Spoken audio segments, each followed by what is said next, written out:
ዩቲዩብ አውቶሜሽን ማለት ምን ማለት ነው? ሰላም እንዴት ናችሁ? በዛሬው ቪዲዮ ስለ ዩቲዩብ አውቶሜሽን በደንብ አድርገን እንመለከታለን ማለት ነው። እንደምታውቁት ዩቲዩብ አውቶሜሽን የተለያዩ ፊልዶችን ጨምሮ በጣም ብዙ ገንዘብ ከሚሰራባቸው ወይዎች መካከል አንደኛውና ዋንኛው ነው ማለት ነው። ዩቲዩብ አውቶሜሽን ማለት it's all about running the channel without being the star of the channel ማለት ነው። ይሄ ማለት ምን ማለት መሰላችሁ? አንድ ትልቅ ቻናል አለ። የዛ ቻናል ፌስ ወይም ደግሞ የዛ ቻናል የፊት ገጽ ሳትሆኑ ያንን ቻናል ራን ማድረግ ማለት ነው። ስለዚህ እንዴት አድርገን ነው እነዚህ ነገሮች መስራት የሚቻለው ካላችሁ ከዚህ በፊት የተሰሩ ክሊፖችን በመጠቀም ሊሆን ይችላል። አዳዲስ ክሊፖችን በኤአይ ጀነሬት በማድረግ ሊሆን ይችላል። እንዲሁም ደግሞ ዴሊ አፕዴትድ የሆኑ ዜናዎችን የኳስ ኮንተንቶችን እንዲሁም ደግሞ የተለያዩ ኒቾችን በመምረጥ የእናንተን ፊት ሳታስገቡ የምትሰሩበት የተለያዩ ቪዲዮዎች ዩቲዩብ አውቶሜሽን ተብለው ይጠራሉ። ስለዚህ ለኛ ለቪዲዮ እንዲያመቸን ዩቲዩብ አውቶሜሽንን በሶስት አይነት የተለያዩ መንገዶች ከፍዬላችኋለሁ ማለት ነው።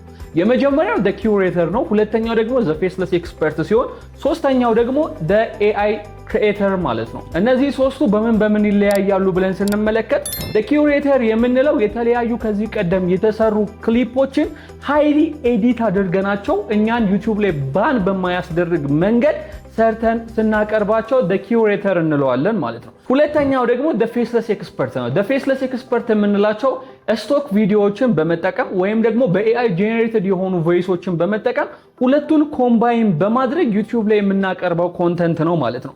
ይሄ ማለት የኛ ፊት አይታይም፣ የኛ ድምጽ አይሰማም። ነገር ግን ምን እናደርጋለን? ከዚህ በፊት የተሰሩ የተለያዩ ፉቴጆች አሉ ወይም ደግሞ ዩቲዩብ ላይ ከኮፒራይት ነፃ የሆኑ የተለያዩ ክሊፖች አሉ።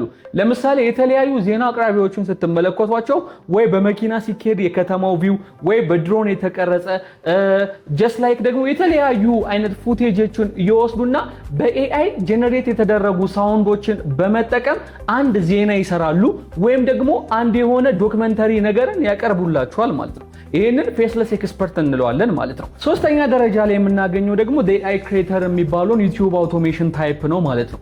በዚህ ጊዜ ላይ እያንዳንዱን ነገር እንዲሰራልን የምንጠይቀውም የምናደርገውም በምንድን ነው ማለት ነው? በኤአይ ማለት ነው። ኢሜጅ ጀነሬት ከማድረግ ጀምሮ ያንን ያገኘነውን ኢሜጅ ሞሽን ከመስጠት ጀምሮ ሐሳቦችን ከማግኘት ጀምሮ ቮይሱን ጀነሬት ከማድረግ ጀምሮ እያንዳንዱ ነገር የሚሰሩት በኤአይ ነው ማለት ነው። ሶ እኛ ሲምፕሊ ምንድነው የምናደርገው? አይምሮአችን ላይ ሐሳብ አለ።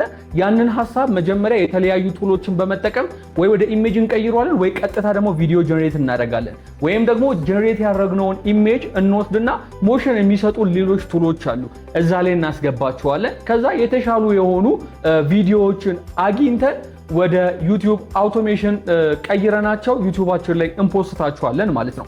አሁን ደግሞ የምንመለከተው ስቴፕስ ኦፍ ዩቲዩብ አውቶሜሽን ነው። ዩቲዩብ አውቶሜሽን ለመክፈት አእምሯችን ላይ ካሰብን ጀምሮ ገንዘብ ጀነሬት እስኪያደርግልን ድረስ ያሉትን ስቴፖች በጣም በቀላሉ እንመለከታለን ማለት ነው።